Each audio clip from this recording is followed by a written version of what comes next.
lost everything, but he still praised God.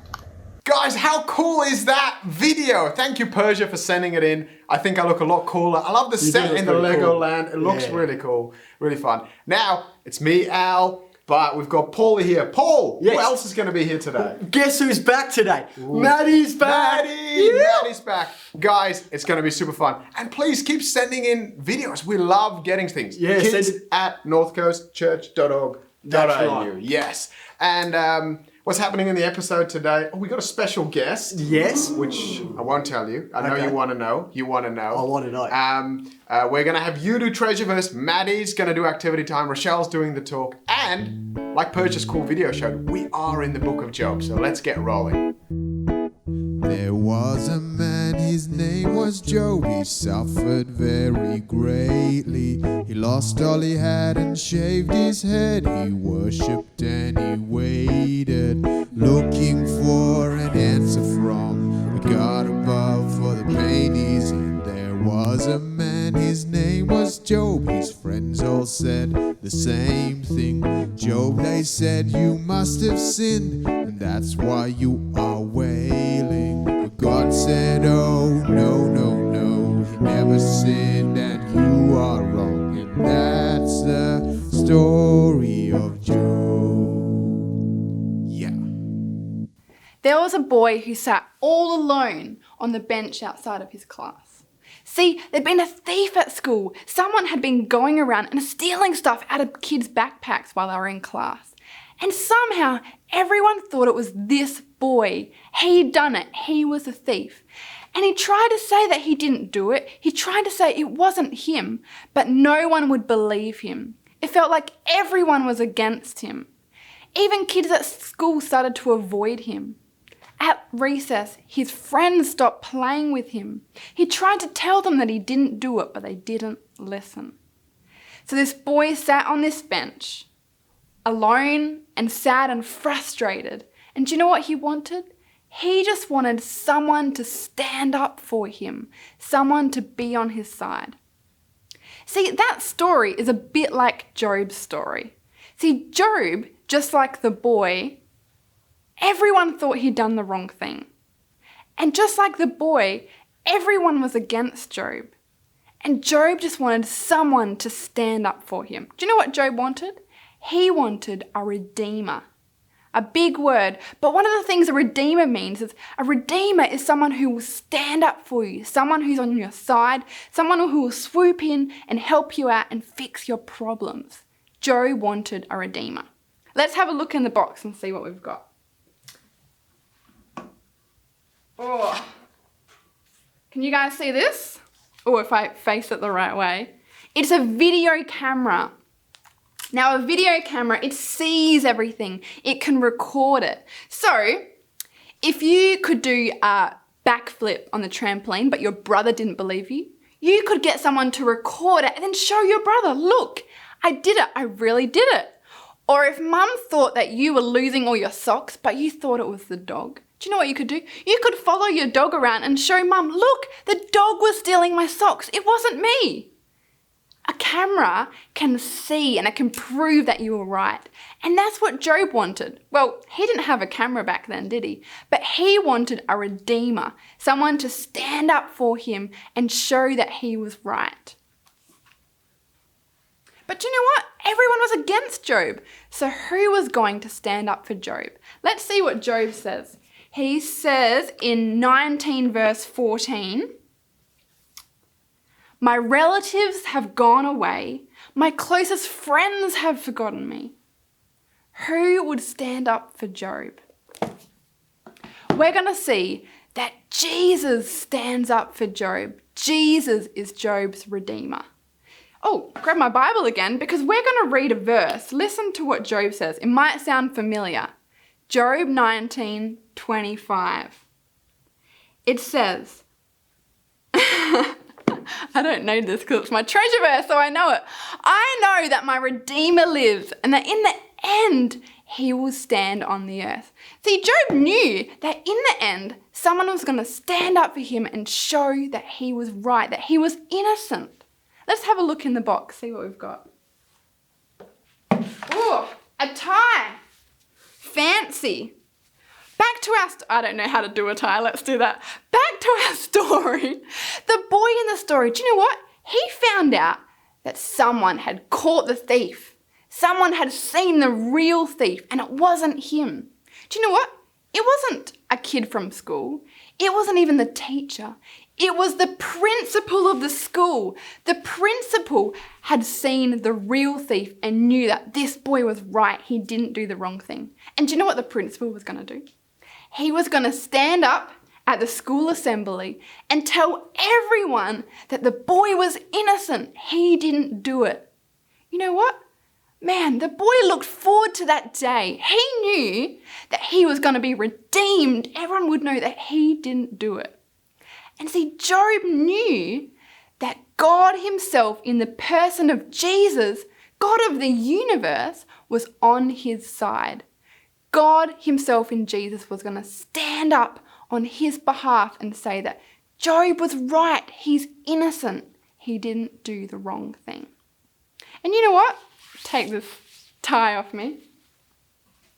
Jesus isn't just Job's redeemer. Jesus came to be our redeemer too.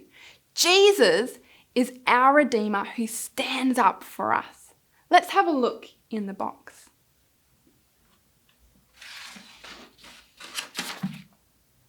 Oh, I've got a big red cross here. Because I'm not like Job. I've done the wrong thing. I'm guilty. But Jesus is so amazing because do you know what? He still can stand up for me and be on my side. He can make me innocent. See, he'll stand up for Job and say he's innocent.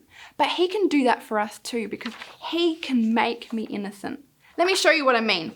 Jesus came to our world and he did a trade at the cross where he died. The trade happened like this. He took our wrongs and he traded it for his right. See, my guilt for his innocence. It's a gift. Look what I've got here. I've got this because of what Jesus did back on that day when he died for me on the cross. How awesome is that? I've done the wrong thing, but I've got this gift from Jesus. Innocence. Right. And so now, at the end, I know that when I'm before the judge, God of the world, Jesus is going to stand up on my behalf and say, she's innocent. And that's not because of something I've done. It's because Jesus traded with me and gave me his innocence. Jesus is on my side. I know that my Redeemer lives. You know, we can say what Job says. We can say it with confidence because of what Jesus did on the cross that day. We can say, I know that my Redeemer lives and that in the end, on that day, he will stand up for us. Jesus is on our side. So guys, whether you are like the boy from the story and feel like everyone's against you, or whether you feel like you've done the wrong thing and are guilty, Jesus can be your Redeemer. Jesus, if Jesus is your Redeemer, then you know that he will stand up for you in the end. He is on your side. We can take comfort in that. We can have hope in our future. Thank you, Jesus. I'm going to pray. I'm going to thank Jesus that he is our Redeemer. All right, I'm going to close my eyes because I'm going to talk to God and I want to focus. Dear God, I thank you so much for giving us Jesus. That's so kind of you because we don't deserve it. We haven't done anything. We haven't loved you like we should. But you gave us Jesus to die for us, to trade places with us so that we can be right before you, so that we know that we have a Redeemer, someone who stands up for us. God, I pray that you'd help us to take comfort in this, especially in hard times where we know that you are on our side and you stand up for us. Amen. Awesome. We're going to sing a song now. And what better song to sing than our treasure verse song, Job 19:25. Let's go.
even the Son of Man didn't come to be served. He didn't want a thing from any human being. Then why did he come? Or why come at all? Oh, to give, to give, to give his life. To give,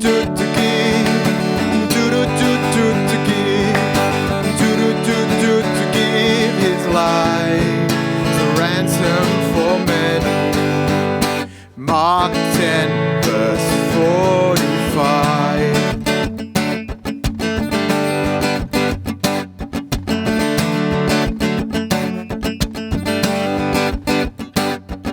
For even the Son of Man didn't come to be served. He didn't want a thing from any human being. Then why did he come? Or why come at all? Oh, to give, to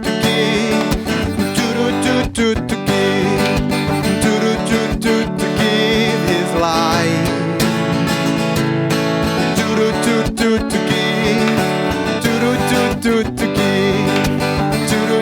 To give his life as a ransom for many. Mark 10 verse 45.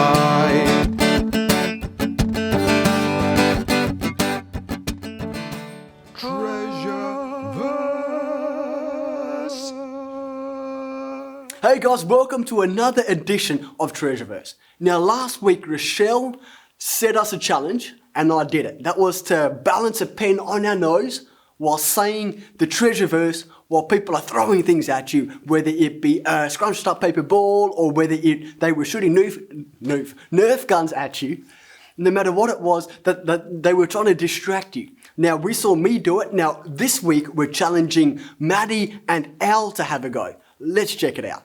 Okay, here I go in 3, 2, 1. I know that my Redeemer lives and that in the end he will stand on the earth. Job 19:25. Oh, dang it. Did it? Next. Wow. Are you serious, Al? A pen? Check this out. Maybe 1 sec. There we go. Okay. 3, 2, 1. I know my Redeemer lives, and in the end, he will stand on the earth. Job 19:25. Come on! Come on! Woo! Yeah! Man, Maddie, that was so awesome. 1, 2. Wow, they did. It's kind of good, kind of bad. Now, I want you guys to let us know who you think did it the best. Was it myself? Was it Maddie? Was it Al? And I want you guys now to send in your efforts. I want to see you guys having a go at trying to say the Treasureverse while balancing a pen and people throwing balls at you. Send it in. We would love to see what you guys do. Guys, it's so good to be back. I have missed you all, and I missed you so much. I thought today, for activity time, we're gonna make... Yes! It's super big.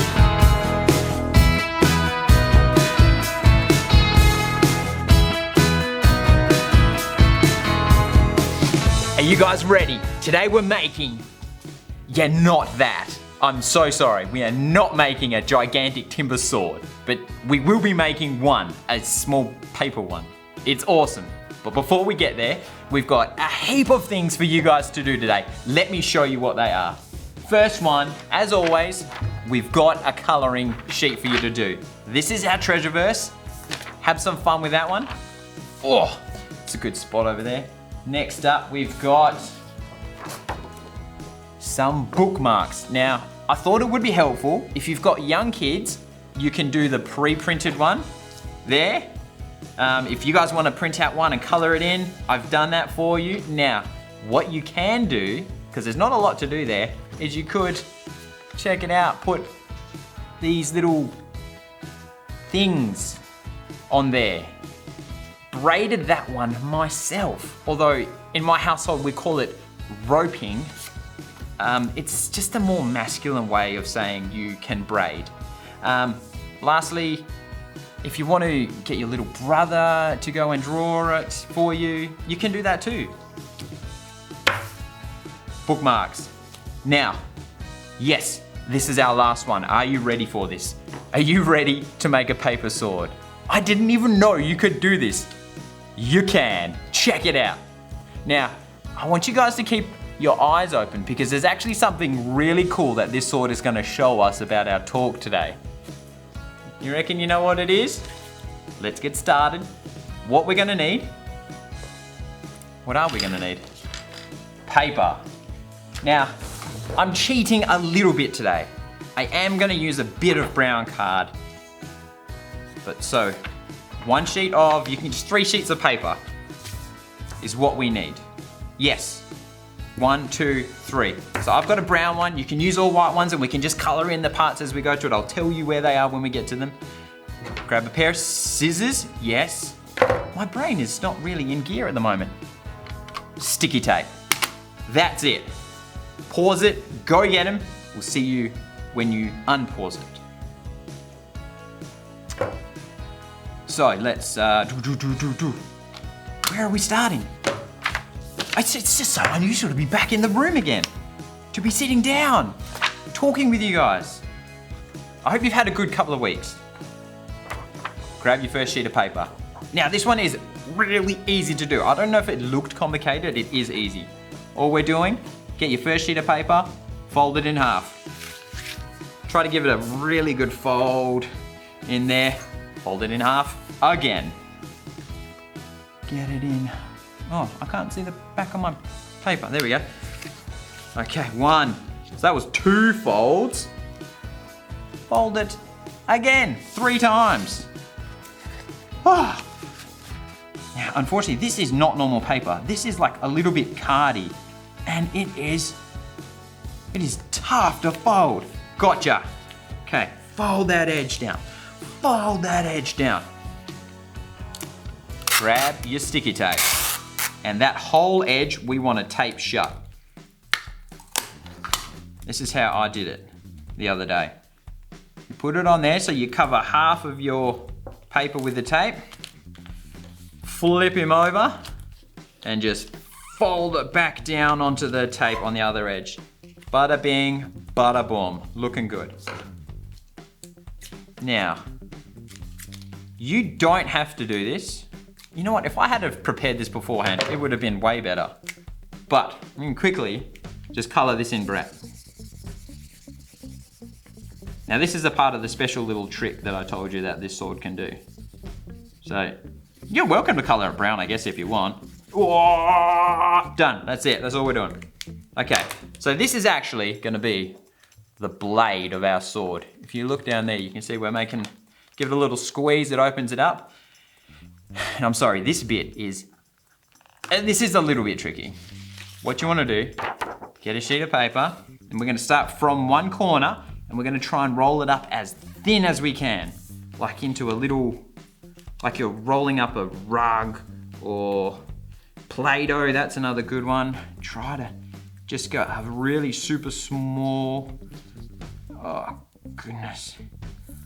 Yeah, big hands are not good for small jobs sometimes. Here we go, but big fingers. Here we go, rolling, rolling. All right, once you get it started, it kind of, that's not really going all that well for me. Whoa. Here we go. Whoa. Whoa, yes, that feels good. All right, grab your tape. Get a little bit off the end there.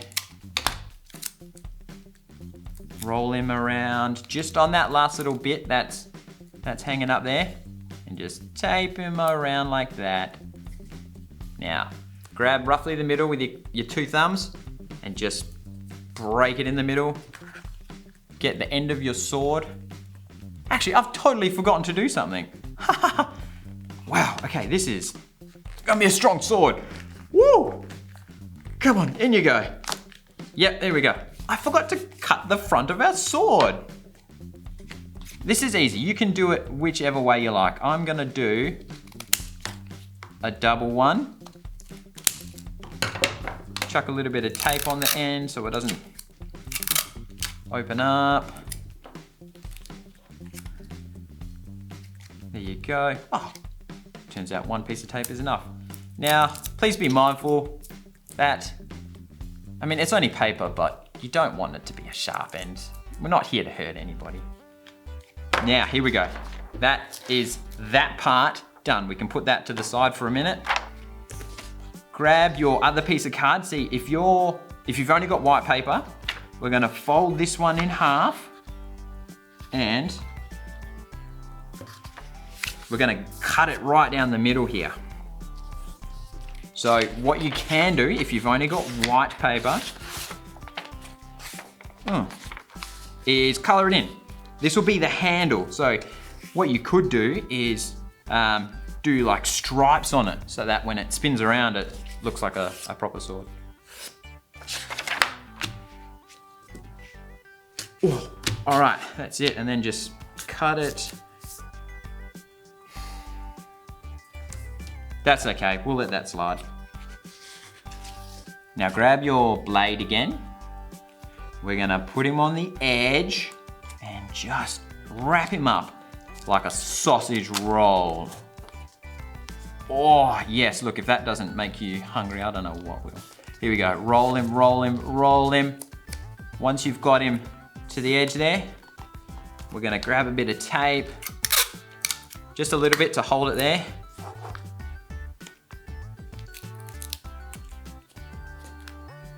And once it's stuck, you can put another little bit on there too. A bigger bit, we don't want him opening up that much. This is actually coming together pretty quick. The last thing we got to do on the handle, once you've got him on, give it a bit of a squish and tape up the end.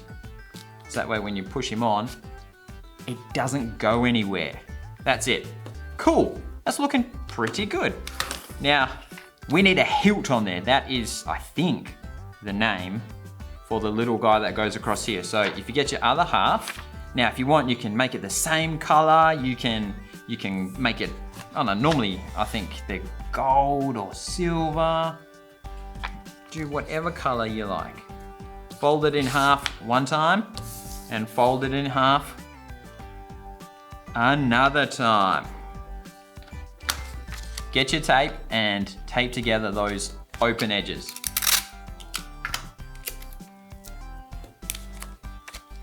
Boom, boom, done. Now what we want to do is grab a pencil. No, I need something much easier to see than a pencil.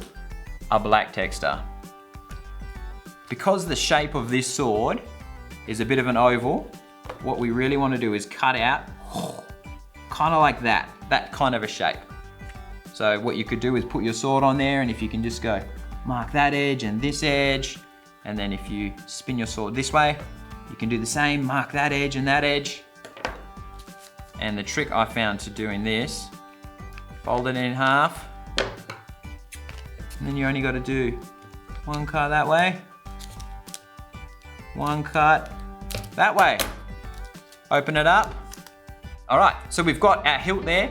The only thing I'm gonna do is fold it across the middle like that. So that way, when you're holding it, it protects your hand a little bit. It's seriously as simple as sliding that down, chuck on a little bit of tape so it doesn't go anywhere. Now, if you're feeling super creative, you can actually make any kind of shape that you want. Here. Oops, did that cut? Yeah. You could make any kind of shape. You could cut these edges off and make it a round one, but I have purposely done it that way for a reason. So we heard from Rochelle today that Job needed a redeemer to stand up for him. He knows that he's coming, and we've got that in Jesus. So we need someone to stand up for us, someone to fight our case. Jesus does that at the cross. How cool is that? Yeah? Yeah? What do you reckon? I think that's really cool. I hope you guys have lots of fun. Please play safely.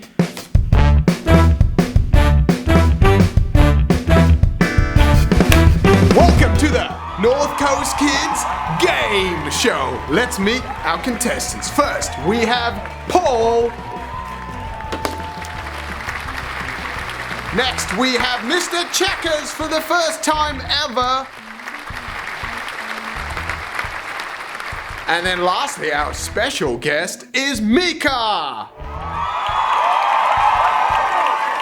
Welcome to Mika. You probably know Mika from Pipeline. That's why I look so familiar. Let's get into the questions. First question. What did Job need? A. Friends. B. Someone to stand up for him. Or C. A sandwich. Contestants? Yes, Mr. Checkers. C. A sandwich. Let me check the card. No, it's not a sandwich. Anyone else? Yes, Mika. B. Yes, that's right. It is someone to stand up for him. Yes. Okay, next question. Who is Job's redeemer? A. Jesus. B. Eliphaz. Or C. Batman. Contestants? Yes, Mr. Checkers. C. Batman. No, wrong again, Mr. Checkers. It's not Batman. Okay, anyone else? Yes, Paul? Well, Mr. Checkers guessed C for Batman, so it must be A for Jesus. Yes, you're right. It's Jesus. 10 points. Yes, come on. Third question. When we're going through hard times, we can know A, that Jesus is on our side. B, that we'll get through it. Or C, that we should just be positive. Contestants? Yes, Paul? It must be A. Okay, yes! 10 points, Paul! Yes, come on, 20 points. Paul's on 20 points, Mika on 10, and then Mr. Checkers, he's still on 0. Now, this is the bonus question. Here we go. What was missing from the shelf during the Treasureverse time? Was it A, some board games, B, the teddy bear, or C, the word north from the sign that said North Coast Kids? Contestants? Yes, Mika. C. North. Yeah, that's right. 10 points. Guys, for the first time ever in our history, we have a draw. 2 winners. We have Paul and Mika are our winners. Let's congratulate them. Woohoo! Guys, we'll catch you next time on the North Coast Kids Game Show. Thank you, Mika. How thanks, good Mika. was that game show? Yeah. Now, that talk, man, that is so true. We have Jesus, our Redeemer, who exchanges his good for our bad. I love it. Isn't that That's awesome? amazing. That's amazing. And guys, we want to see you do the Treasureverse challenge. Send in, with the pencil on your nose, doing it, someone throwing things at you. You can send in a picture, send in a video, kids@northcoastchurch.org. Yeah, guys, send it in. We love seeing it. Yeah, we love getting things from you. Guys, that's the end of our episode. We'll catch you in our next episode. Next time. See ya. Bye. Okay.